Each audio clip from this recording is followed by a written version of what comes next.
तो दोस्तों अक्सर हमारी रात की रोटियां बच जाती हैं और सुबह हम इनको ऐसे ही सेक करके खा लेते हैं।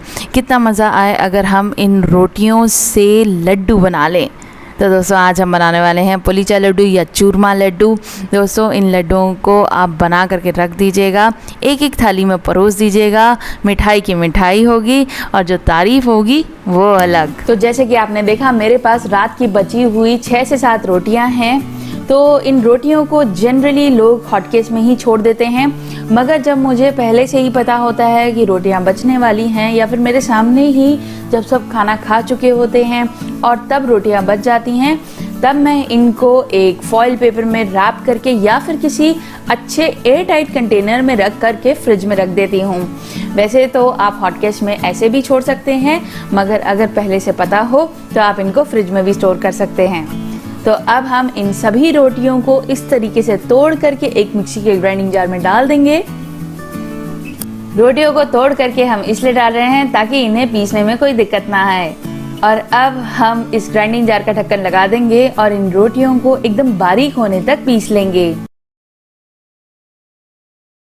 तो यहाँ पे हमारी रोटियां पिस करके तैयार हो चुकी हैं। आप देख सकते हैं इसकी कंसिस्टेंसी, हमने इसको बिल्कुल बारीक होने तक पीस लिया है। तो अब हम इन पिसी हुई रोटियों को एक बड़े से मिक्सिंग बोल या परात में निकाल लेंगे और फिर हम इसमें डालेंगे बूरा।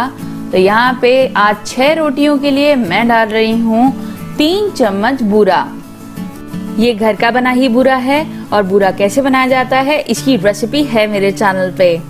तो अब हम इन पिसी हुई रोटियों को इस बूरे में अच्छे से मिक्स कर लेंगे, या फिर बूरे को तो इन पिसी हुई रोटियों में अच्छे से मिक्स कर लेंगे। आप जो भी कहना चाहें कह सकते हैं।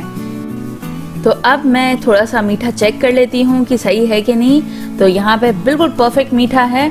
तो अब हम इसमें डाल देंगे 1 से 2 टीस्पून देसी घी। अगर आपकी रोटियों में पहले से ही घी लगा हुआ है तो आप घी की क्वांटिटी कम भी कर सकते हैं। यहाँ पे मेरी रोटियों में घी नहीं लगा था, इसलिए मैंने यहाँ पे 2 टीस्पून देसी घी डाल दिया है। और अब हम इन सभी चीज़ों को अच्छे से मिक्स कर लेंगे। तो आपने देखा इन लड्डू को बनाना कितना ज़्यादा आसान है और आपको केवल 3 चीज़ें चाहिए, बची हुई रोटियाँ, देसी घी और बूरा। वैसे अगर आपके पास बूरा नहीं है तो आप पिसी हुई चीनी का भी इस्तेमाल कर सकते हैं और ये बहुत ही लाजवाब लड्डू बन करके तैयार हो जाए। बस आपको कुछ नहीं करना है, बची हुई रोटियों को एक मिक्सी के ग्राइंडिंग जार में डाल करके पीस लेना है।